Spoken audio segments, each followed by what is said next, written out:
Maritime warfare is one of the most essential parts of Navy forces all around the world. This is why the United States Air Force has kept a formidable fleet of cruisers. Much like a destroyer, a cruiser is a military combat vessel used for carrying ocean warfare weaponry and engaging in combat with ground enemies by dropping bombs, launching torpedoes, or deploying cruise missiles. Modern cruisers often are the largest ships in a fleet after aircraft carriers and amphibious assault ships, and they can undertake a variety of operational duties, ranging from search and destroy to ocean escort to sea operations. By the early 20th century, following World War I, the immediate successors to protected cruisers may be classified as warships of a consistent size, smaller than battleships but larger than destroyers. The Washington Naval Treaty of 1922 established a formal limit on these cruisers, which were defined as warships of up to 10,000 tons displacement carrying guns no larger than 8 inches in caliber. However, the 1930 London Naval Treaty established a distinction between two types of cruisers: heavy cruisers with guns ranging from 6.1 inches to 8 inches, and light cruisers with guns of 6.1 inches or less. Cruisers have been a primary part of the United States Army for decades. Cruisers took part in several surface actions early in World War II, as well as escorting carrier and battleship groups throughout the war. In the latter stages of the war, Allied cruisers primarily served as anti-aircraft escorts for carrier groups and conducted beach bombardment. In the latter stages of the war, Japanese cruisers escorted carrier and battleship groups, most notably during the devastating battles of the Philippine Sea and Leyte Gulf. In 1937 to 1941, after withdrawing from all naval treaties, the Japanese modernized or completed the Mogami and Tone classes as heavy cruisers by replacing their 6.1-inch triple guns with 8-inch twin barrels. Torpedo refits were also performed on most heavy cruisers, resulting in up to 16 24-inch tubes per ship, as well as a set of reloads. In 1941, the 1920s light cruisers Ki and Kitakami were converted into torpedo cruisers, equipped with 4 5.5-inch guns and 40 24-inch torpedo tubes. In 1944, Kitakami was modified to carry up to 8 Kaiten human torpedoes in place of standard torpedoes. Before World War II, cruisers were classified into 3 categories: heavy cruisers, light cruisers, and auxiliary cruisers. Heavy cruiser tonnage ranged from 20 to 30,000 tons with speeds of 32 to 34 knots, endurance of over 10,000 nautical miles, and armor thickness of 127 to 203 millimeters. Heavy cruisers were armed with 8 or 9 8-inch cannons with a range of more than 20 nautical miles. They were mostly deployed against enemy surface ships and shore-based targets. In addition, there were 10 to 16 secondary guns with calibers smaller than 130 millimeters. Additionally, dozens of automatic anti-aircraft guns were placed to combat aircraft and small vessels such as torpedo boats. For example, during World War II, American Alaska-class cruisers weighed more than 30,000 tons and were outfitted with 9 12-inch guns. Some cruisers could also carry 3 or 4 seaplanes to improve firing accuracy and conduct reconnaissance missions. Together with battleships, these heavy cruisers constituted formidable Navy task groups that dominated the world's waters for over a century. The Washington Treaty on Arms Limitation, signed in 1922, severely restricted the tonnage and quantity of battleships, aircraft carriers, and cruisers. To avoid violating the convention, governments began developing light cruisers. Light cruisers from the 1920s had displacements of less than 10,000 tons and speeds of up to 35 knots. They had 6 to 12 main guns with calibers ranging from 127 to 130 millimeters. They also had 8 to 12 secondary weapons under 127 millimeters, dozens of tiny caliber cannons, torpedoes, and mines. Some ships carried 2 to 4 seaplanes, primarily for reconnaissance. The London Naval Treaty, signed in 1930, authorized the construction of large light cruisers with the same tonnage as heavy cruisers and up to 15 155mm guns. The Japanese Mogami class was built to the limits of the treaty as were similar ships built by the Americans and British. However, in 1939, the Mogamis were converted into heavy cruisers with 10 203mm guns. One of the deadliest cruisers in the United States Navy's arsenal was the USS Ticonderoga. The Ticonderoga, or CG-47, is an important ship in the history of the United States Navy, symbolizing technological breakthroughs and strategic adjustments in naval warfare over the latter half of the 20th century. As the flagship of the Ticonderoga-class guided missile cruisers, CG-47 established a standard in maritime defense capabilities with its groundbreaking Aegis combat system.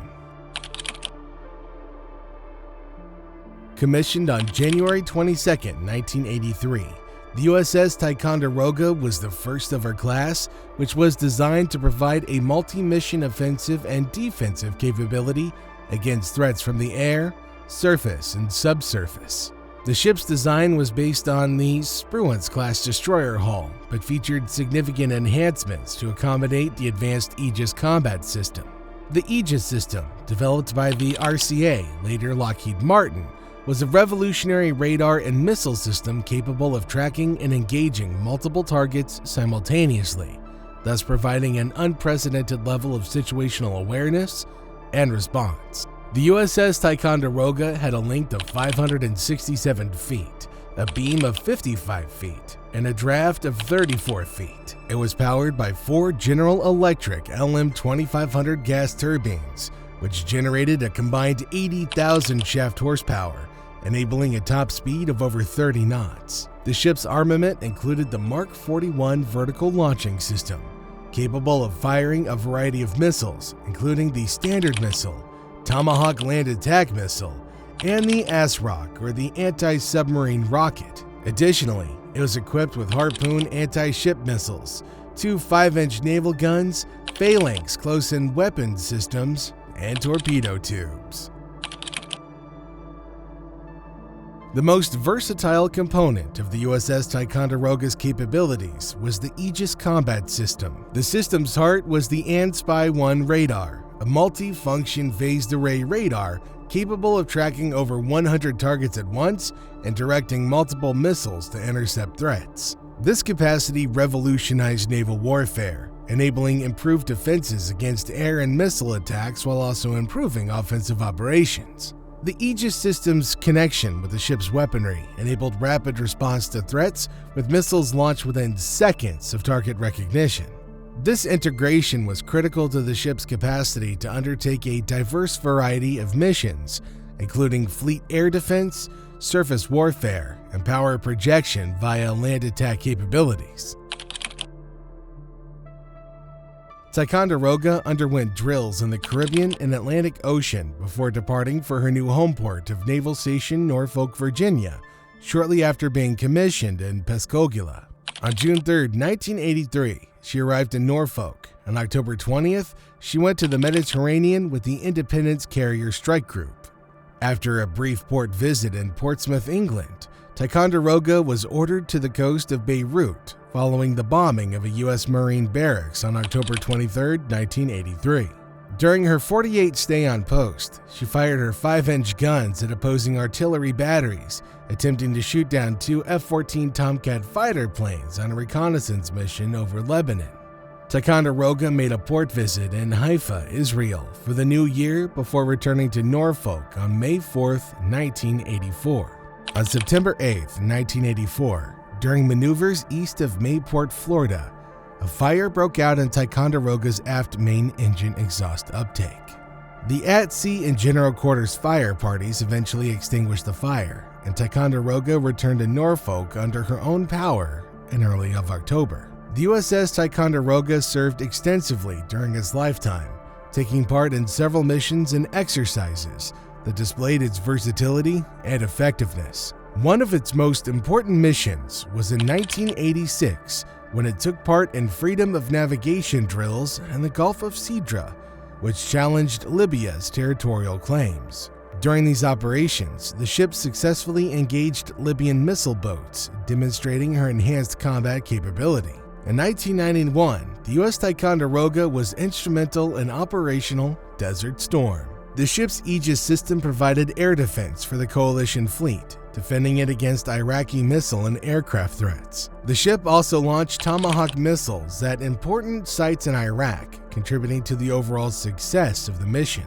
Throughout the 1990s and early 2000s, the USS Ticonderoga served in a variety of theaters, including the Mediterranean, Persian Gulf, and Atlantic. It took part in NATO drills and anti-piracy operations and supplied humanitarian aid and disaster relief. The ship's adaptability and modern systems enabled it to adapt to a variety of missions, making it an invaluable asset to the United States Navy. On May 4, 2004, she completed her transit of the Panama Canal and proceeded to reach the equator.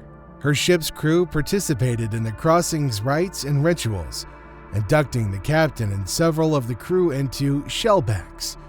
She completed her final deployment on August 3, 2004. Ticonderoga visited many Liberty ports, including Cazamet, Mexico, Colon, Mayport, Guantanamo Bay, Cartagena, Colombia Vasco, Núñez de Balboa, Panama, and Puerto Quetzal, Guatemala. She coordinated counter-narcotics activities with Colombian military officials. Ticonderoga successfully stopped 5 cigarette-shaped go-fast smuggling boats and 1 fishing vessel, seizing more than 14,000 pounds of cocaine and detaining 25 suspects. She was later decommissioned on September 30th of that year. After being decommissioned, she was towed to the Naval Inactive Ship Maintenance Facility in Philadelphia. The Navy presented her to the museum as a donation in 2010. An effort was made to relocate Ticonderoga to Pascagoula, Mississippi, where she was built to serve as a museum ship. In May of 2013, the vessel was formally removed from the Naval Vessel Register for disposal. The Ticonderoga Historical Society announced in October of that year that the U.S. Navy was planning to demolish the ship after several possible museum sites were unable to add her to their collections. In June 2014, NAVSEA issued a disposal reporting letter stating that the ex-Ticonderoga was available for better inspection and ready for scrapping or sinking. In September of 2020, she arrived in Brownsville, Texas for scrapping. The USS Ticonderoga's technological achievements extended beyond the Aegis combat system. The ship also had advanced communication, navigation, and electronic warfare systems. These innovations improved the ship's situational awareness, allowing it to operate successfully in a variety of tough environments. The vertical launching system was another key invention. The VLS enabled quick missile reloading and firing, resulting in increased flexibility and firepower. This system has become a typical feature aboard modern Navy vessels, demonstrating the Ticonderoga class's design's long-lasting significance. The ship's gas turbine-powered propulsion system provided high speed and mobility, which were required for responding to dynamic threats. Gas turbines also provided logistical advantages because they were easier to maintain and run than traditional steam turbines. The USS Ticonderoga's victory was due in large part to the crew's talent and dedication. Managing such a sophisticated warship needed substantial training and skill. The crew's capacity to maintain and operate the complex systems on board meant that the craft could carry out its tasks efficiently. The USS Ticonderoga also helped to develop international cooperation. The ship took part in numerous joint exercises with allied fleets, which improved interoperability and strengthened relationships over time. These exercises improved collective security and underlined the U.S. Navy's willingness to collaborate with its partners. The introduction of the USS Ticonderoga and its Aegis combat system had a significant impact on naval tactics and strategies. The capacity to track and engage several targets at once revolutionized the approach to fleet air defense, making it more robust and effective. The Ticonderoga-class cruisers provided a protective barrier for carrier strike groups, allowing them to operate in more dangerous locations with far less risk. The USS Ticonderoga's multi-mission capacity affected the evolution of naval tactics. The ship's capacity to conduct air defense, surface warfare, and strike missions provided increased operational flexibility. Commanders could deploy Ticonderoga-class cruisers in a variety of roles based on mission objectives, increasing the effectiveness of naval forces. The success of the USS Ticonderoga highlighted the significance of integrated combat systems in modern naval warfare. The ship's superior radar, missile, and fire control systems interacted flawlessly, giving comprehensive defensive and offensive capabilities. This integration has become a trademark of modern Navy vessels, highlighting the importance of systems that can work together to combat a complex threat.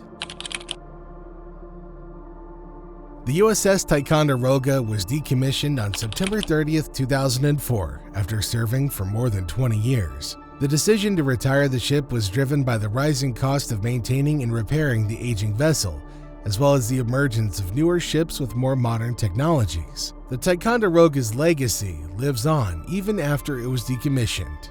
The Ticonderoga-class cruisers established new standards in naval warfare, with their Aegis combat system serving as the cornerstone for future naval defensive systems. The Aegis system's effectiveness led to its integration into other ship classes, such as the Arleigh Burke-class and Zumwalt-class destroyers. The Aegis system has also been deployed by ally navies, so strengthening NATO and other U.S. partners' collective security.